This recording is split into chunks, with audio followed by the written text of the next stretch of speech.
Boa noite, gente. Tudo bem com vocês? Essa é a nossa última aula de gastronomia funcional. Hoje nós vamos falar sobre um pouquinho mais sobre técnica dietética. Então a gente vai falar sobre, na cozinha especificamente, quais são os cuidados que a gente deve ter, quais são os princípios que a gastronomia funcional utiliza. A gente vai começar falando sobre os alimentos orgânicos, né? A gastronomia funcional, a nutrição funcional, na verdade, ela prioriza a utilização de alimentos orgânicos. Por quê? Primeiramente porque quais as vantagens de uma alimentação rica em alimentos orgânicos, né? O sistema de produção orgânico é um sistema de produção mais sustentável, menos poluente, porque não utiliza resíduos agrotóxicos, né?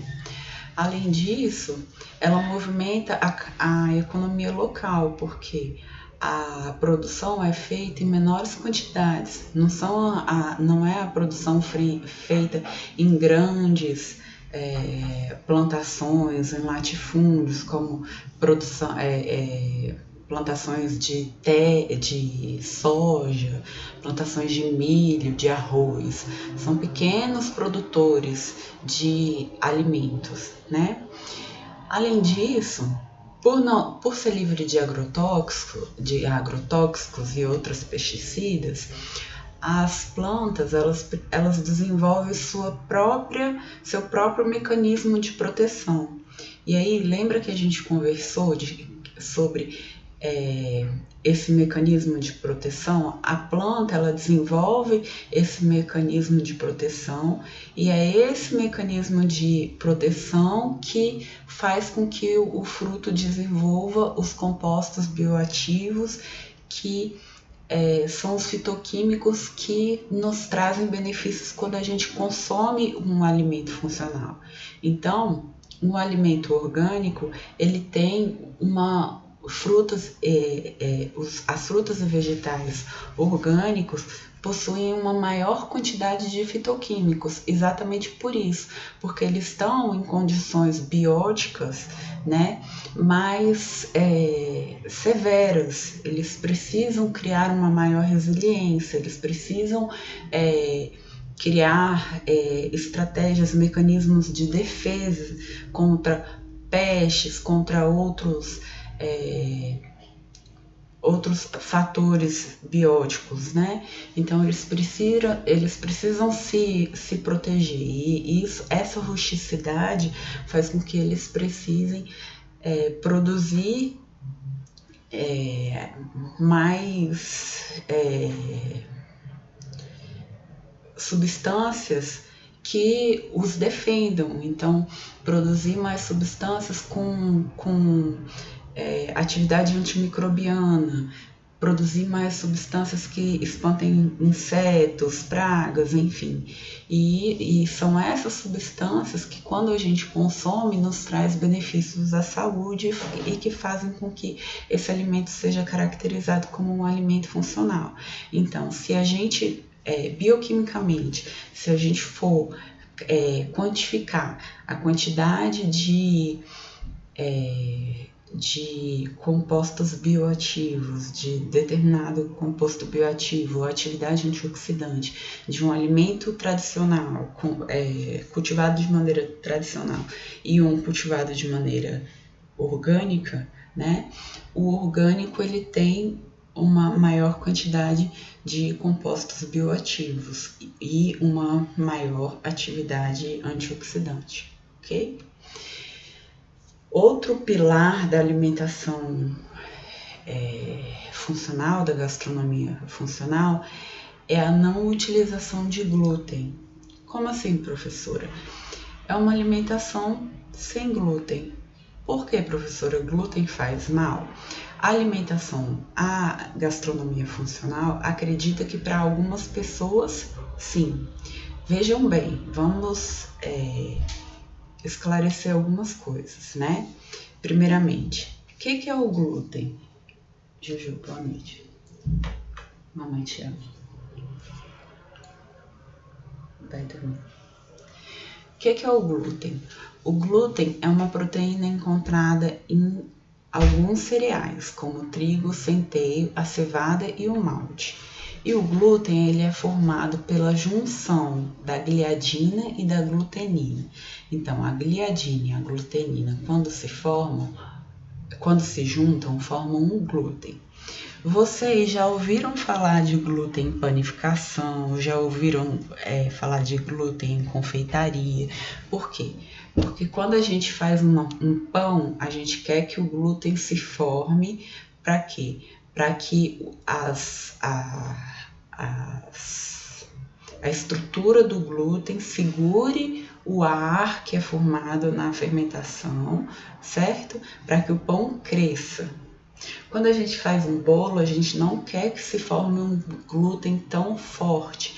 A gente quer que tenha um glúten médio, né? Então a gente não bate muito o bolo, para que o bolo fique fofo, para que ele cresça, ele se sustente na rede de glúten, mas que ele não... que ele consiga, que a rede de glúten consiga segurar a aeração formada ou pelas claras, que é o agente de crescimento ali, ou pelo fermento utilizado, pelo fermento químico, né? Então, o glúten, ele está presente nesses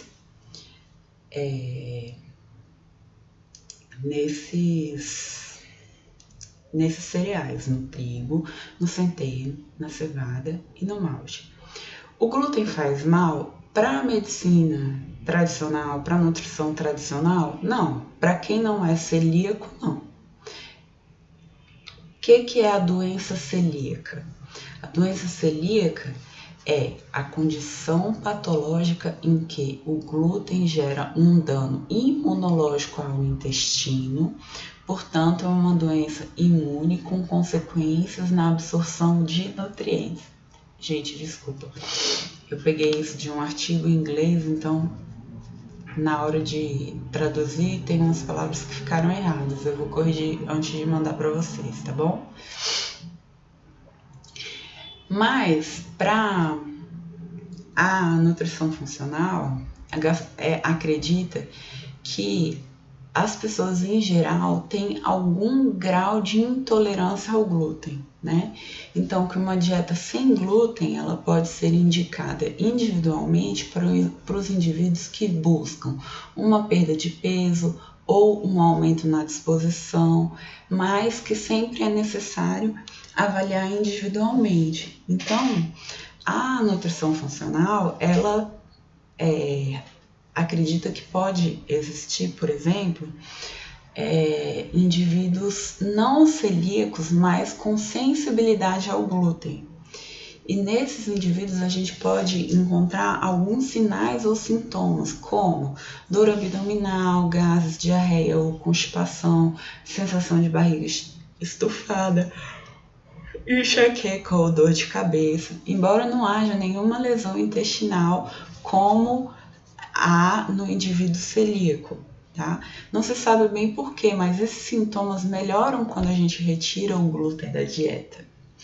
E existe uma terceira patologia, que é a alergia ao trigo, que como outras alergias é o resultado do ataque do sistema imunológico à proteína do trigo que causa alergia.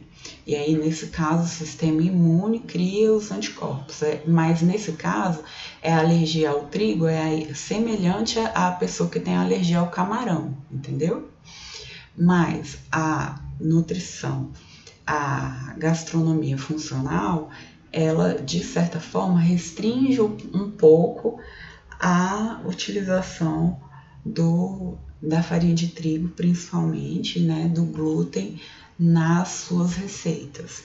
Ah, professor, então não posso usar de jeito nenhum? Pode, mas lembrando que a gastronomia funcional busca receitas um pouco mais sem glúten, visando uma melhora na qualidade de vida, partindo do princípio que grande parte da população pode ter alguns desses sintomas aqui, e que esses sintomas geralmente podem estar associados a uma dieta com glúten, e a pessoa pode não saber que é esse o motivo, tá bem? É que o motivo dessa dor abdominal, dessa enxaqueca, dessa dor de cabeça pode ser o glúten, ok? Essa sensibilidade ao glúten.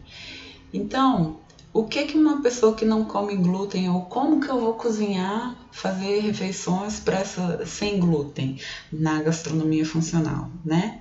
Uma refeição sem glúten é composta por frutos e vegetais, feijão, sementes, leguminosas e oleaginosas, né? As castanhas, ovos, carnes magras não processadas, peixes e aves. Por que eu coloquei carnes não processadas? Porque muitas vezes, as carnes com molho, os embutidos, eles podem ser adicionados de alguma farinha, algum malte, algum produto para dar textura, tá? E outros cereais que não sejam trigo, centeio e cevada. Quais são os grãos permitidos? Amaranto, araruta, trigo sarraceno, que é um trigo sem glúten, milho e seus derivados, então fubá, os grãos do milho, a polenta e outros rotulados sem glúten, né? Então aquele flocão de milho, canjica, entre outros. As farinhas sem glúten, então, farinha hoje em dia está muito fácil encontrar. Há uns 10 anos atrás não era tão fácil, mas hoje em dia a gente acha farinha de arroz, farinha de soja, farinha de milho, farinha de batata, farinha de grão de bico, farinha de beterraba, farinha de ervilha, farinha de coco, farinha de tudo que você procurar, você acha uma farinha, né? Farinha de maracujá. E aí testando a receita, né? Quinoa, arroz, incluindo arroz selvagem, sorgo, soja, tapioca, ou usando a própria mandioca, farinha de castanha, farinha de amendoim, farinha de amêndoas, entre outras, tá? Podem ser utilizadas. E aí o segredo é realmente testar as receitas, ver se não fica seca demais, ver se não precisa colocar um outro elemento para equilibrar a questão da umidade. Então, às vezes a gente utiliza, por exemplo, uma dessas farinhas e coloca cenoura para equilibrar a umidade, ovos, ou a própria quinoa, que já é um pouco mais úmida, né? Enfim, aí tem que estudar tem que avaliar, testar a receita e ver o que dá certo. Ou já pegar uma receita mais ou menos pronta e fazer adequações, que também vale, né? Então, assim, você pegar uma receita na internet ou no Instagram de alguém que já fez uma receita e testar essa receita e a partir dela fazer algumas modificações, super válido também. Bem, os alimentos processados e ultraprocessados quase sempre contêm glúten. Então, as cervejas contêm cevada, os pães, bolos e tortas, doces, cereais, wafers, biscoitos e bolachas, croutons, batata frita, malte, aromatizante de malte e outros produtos com malte contêm glúten, as massas, os salgadinhos processados, os molhos para salada, os molhos incluindo o molho de soja, as misturas de arroz temperado, os salgadinhos, as aves temperadas, as sopas, os vegetais com molho. Por quê? Porque geralmente vai alguma quantidade de farinha ali para dar liga, para encorpar, sem deixar gelatinoso, porque o amido de milho, às vezes a gente utiliza, mas ele acaba deixando a preparação, principalmente se esquenta e esfria com o tempo, fica com aquele aspecto gelatinoso. Então, e a farinha de trigo não. Então, os produtos ultraprocessados, principalmente, quase todos eles têm. Então, mais uma vez, a gastronomia funcional, a nutrição funcional, ela prioriza a comida de verdade, né? A comida que a gente faz com ingredientes in natura e não o que a gente compra de pacotinho. Então, a gente descasca mais e desembala menos, tá bem? Bem, a gastronomia funcional, ela também tem como um terceiro pilar, a gente já falou dos alimentos orgânicos, a gente já falou da alimentação sem glúten, agora a gente vai falar sobre alimentação sem açúcar, né? Sugar free. Por quê? Porque uma dieta rica em açúcar e gordura, ela leva a uma hipertrofia dos adipócitos, que são as células de gordura, e fígado gorduroso. Essa hipertrofia, ela leva a uma inflamação metabólica do tecido adiposo, um recrutamento, e essa inflamação do tecido adiposo causa no corpo um recrutamento das células do sistema imunológico. Que células são essas? Fator de necrose tumoral e a interleucina 6, tá? Só para vocês saberem. E daí, quando a gente tem essa inflamação, a gente tem aumento de peso, inchaço, pode haver aumento do percentual de gordura, dislipidemias, então desequilíbrio de colesterol, hiperglicemia, então um excesso de açúcar no sangue, hiperleptinemia, que eu já vou explicar o que é, hiperinsulinemia, que é uma produção excessiva de insulina, que a longo prazo pode vir a se tornar diabetes tipo 2, e um aumento expressivo dos marcadores inflamatórios plasmáticos, tá? Isso a gente tira, por exemplo, eu retirei essas informações desse artigo aqui, que avaliou uma dieta rica em açúcar e gordura em ratos, causando uma desregulação metabólica e ganho de peso em ratos, tá? Mas isso também já foi comprovado em seres humanos também. E aí, esse aumento da hiperleptinemia, ele é bastante maléfico. Por quê? Porque a leptina é um hormônio produzido pelos adipócitos, que são as células de gordura. E a concentração da leptina, ela varia de acordo com a quantidade de gordura que a gente tem no corpo. Quando a gente está obeso, na obesidade, tem uma diminuição da sensibilidade à leptina. Então, você tem uma produção tão grande de leptina que a sensibilidade a ela fica ruim, mais ou menos como acontece na diabetes tipo 2. E isso resulta numa incapacidade de detectar a saciedade, porque a leptina é o hormônio da saciedade, né? O hormônio que diz para o seu corpo assim: olha, eu estou satisfeito.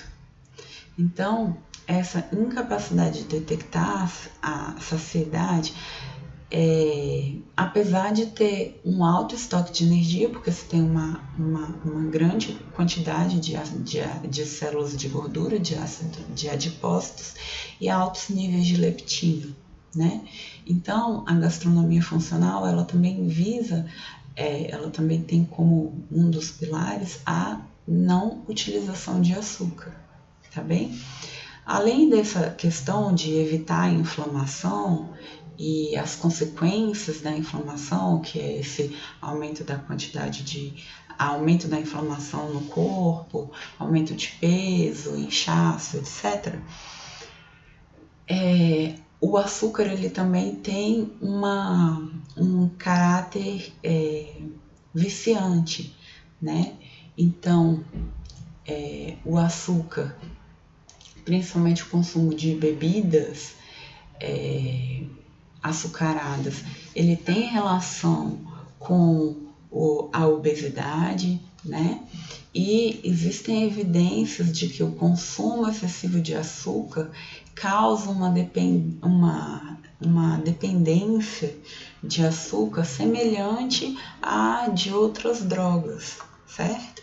Então, essa dependência, ela faz com que a gente, se a pessoa come muito açúcar, produz os neurotransmissores que causam a sensação de bem-estar associado ao açúcar, e aí o cérebro fica dependente desses neurotransmissores, e aí a pessoa fica dependente de açúcar, assim como existe dependência de outras drogas, de cocaína, enfim. Então, a gastronomia funcional, ela prioriza a não utilização de açúcar. Então, como a gente substitui o açúcar? Bem, existem algumas formas. A mais recomendada é substituir o açúcar por frutas. Por que frutas? Porque as frutas têm um sabor doce e vão ter também ali uma grande quantidade de fibras, de vitaminas, de compostos bioativos, entre outros. Então, podem ser usadas tâmaras, uvas passas, a banana bem madura, blueberries, que é o que está aqui na foto, damasco, morango. Também existe, caso a pessoa não esteja visando emagrecimento, açúcares mais naturais, né? Então, ou substâncias mais naturais. Então, o açúcar de coco, o mel, o açúcar mascavo e o açúcar demerara, que são menos refinados, mas que também podem vir a causar vício e os mesmos efeitos que eu acabei de citar. Então, tem que ser usado com parcimônia. Então, se eu vou fazer uma preparação e colocar um pouquinho de açúcar mascavo, tudo bem. Agora, eu não posso ter uma preparação em que o ingrediente principal da minha receita seja farinha de trigo e açúcar. Aí, a minha receita, eu não estou cumprindo, né, os princípios da gastronomia funcional. Eu também posso utilizar substitutos de açúcar, que são os edulcorantes. Entre os edulcorantes, os mais recomendados são os eritriol e xilitol e a estévia. O eritriol e o xilitol são álcools. É um poliol, um carboidrato não absorvido pelo intestino. Então, como ele não é absorvido pelo intestino, ele é doce, a gente reconhece o sabor doce, mas ele não é um carboidrato quebrável, hidrolisável, ele não fornece calorias. Então, ele adocica, mas ele é eliminado sem ser absorvido, né? A gente deve utilizá-lo mais ou menos na mesma quantidade que a gente usaria o açúcar, porque ele tem uma capacidade de dulçor de mais ou menos 70% do açúcar. Então, se a gente utiliza ali mais ou menos na mesma quantidade na receita, dá certo. Outra opção é a estévia. A estévia é um adoçante natural. Estévia é uma folha que, se a gente mastiga, ela é doce, adocicada, tá? E ela tem um poder adoçante de 200 a 400 vezes maior do que o açúcar, quando a gente concentra e faz o líquido, né, o xarope, ou o pozinho da estévia. Só que a estévia, ela tem um sabor residual de mato, sei lá, de erva, um sabor amargo. Então ela não tem uma aceitação tão boa. O ideal mesmo é, por exemplo, para o dia a dia, tentar acostumar o paladar sem açúcar. Então, tentar acostumar a tomar café sem açúcar, tentar acostumar a tomar suco sem açúcar, tentar acostumar a fazer preparações utilizando frutas, utilizando outras formas para adoçar as preparações doces, né? E aí, eventualmente, quando quiser dar uma fugidinha da dieta, aí sim, se permite comer ali um brigadeiro, um pedaço de bolo, uma coisa com açúcar. Mas no dia a dia, evitar. Esse é o ideal. Ah, professora, mas eu não suporto café sem açúcar. Então, comece a rever que café que você está tomando, né? Às vezes vale a pena você investir em um café de melhor qualidade e começar a sentir realmente o sabor do café. Existem cafés que não são nem um pouquinho ácidos, não são amargos, podem ser frutados, podem ser mais suaves. Então, dependendo do café que se compra, do método que se faz, e também a questão de hábito. Então, você pode não gostar na primeira vez, não gostar na segunda vez, mas daqui a pouco você está acostumando e está tomando café sem açúcar numa boa. Assim. Em relação ao açúcar, é isso. Também é importante evitar o consumo de sal. Ah, gente, eu esqueci de falar. Quando eu estava falando do glúten, deixa eu voltar rapidinho aqui. O leite tem mais ou menos a mesma história que o glúten, tá?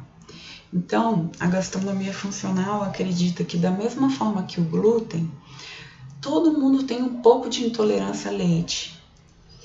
E existe também uma certa alergia ao leite, o percentual de alérgicos a leite e derivados é grande. Então a gastronomia funcional também evita, de certa forma, a utilização de leite, tá?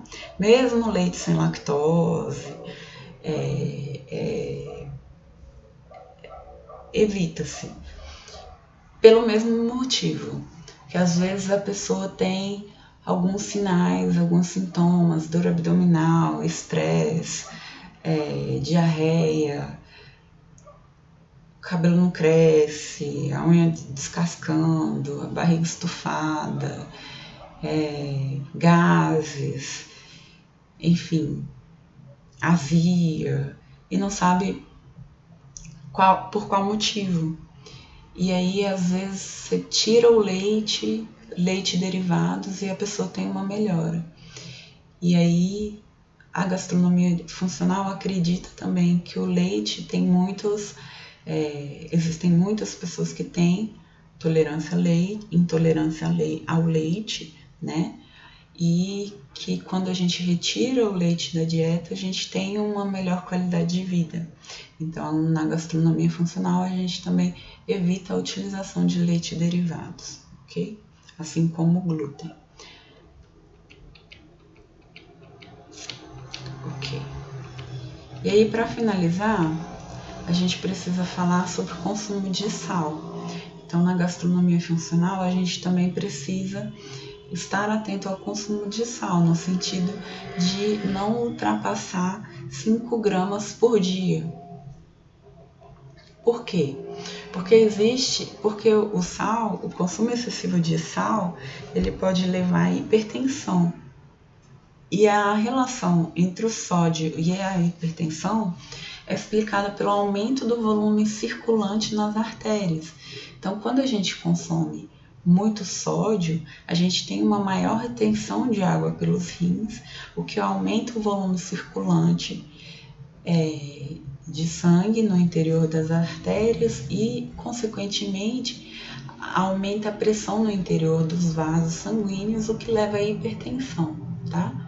A hipertensão, ela eleva o risco de insuficiência 7 vezes o risco de insuficiência cardíaca.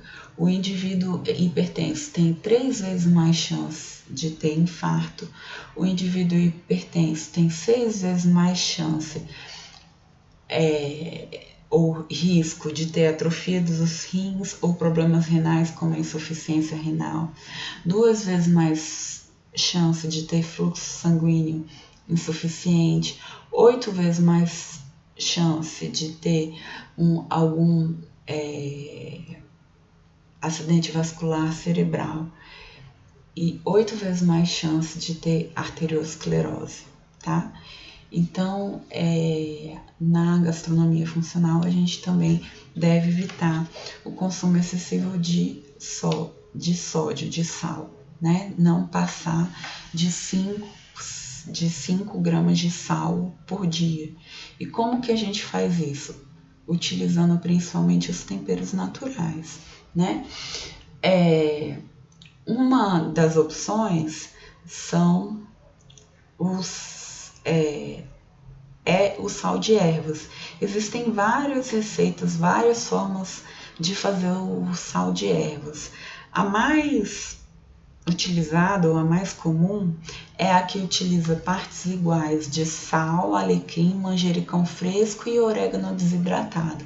Então, pega isso aqui, bate tudo no processador e reserva, tá? Mas existem outras receitas com outras ervas e, enfim, questão de preferência individual, tá? Também é recomendado utilizar outros temperos, e esses temperos acabam sendo ricos em compostos bioativos.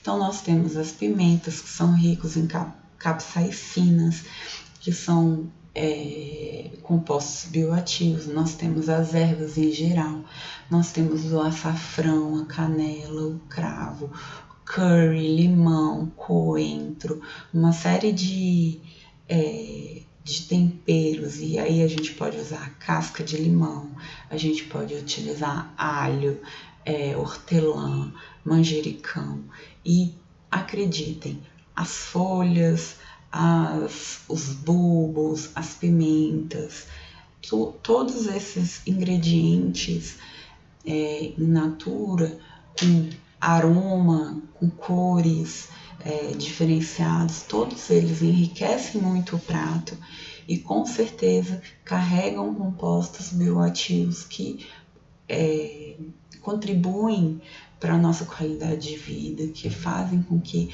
a gente tenha um menor risco de desenvolvimento de doenças, principalmente doenças crônicas não transmissíveis, doenças relacionadas a hábitos de vida pouco saudáveis, tá bem? Então, caso vocês tenham alguma dúvida, vocês podem deixar comentário no Classroom, tá bem? E, bem, essa é a nossa última aula. Eu espero que vocês tenham gostado da disciplina. É uma pena que tenha sido assim, dessa forma, né? Sem vê-los pessoalmente. Mas é uma nova forma de trabalhar, né? Eu não vou dizer que gostei, porque eu acho que eu estaria forçando a barra. Eu prefiro dar aula olhando para vocês, mas eu acho que a gente conseguiu cumprir com a nossa tarefa, com a nossa missão, ok? Aguardo os comentários de vocês, agradeço a paciência, agradeço a presença de vocês nas aulas, a participação, tá ok? Fiquem com Deus, um beijo.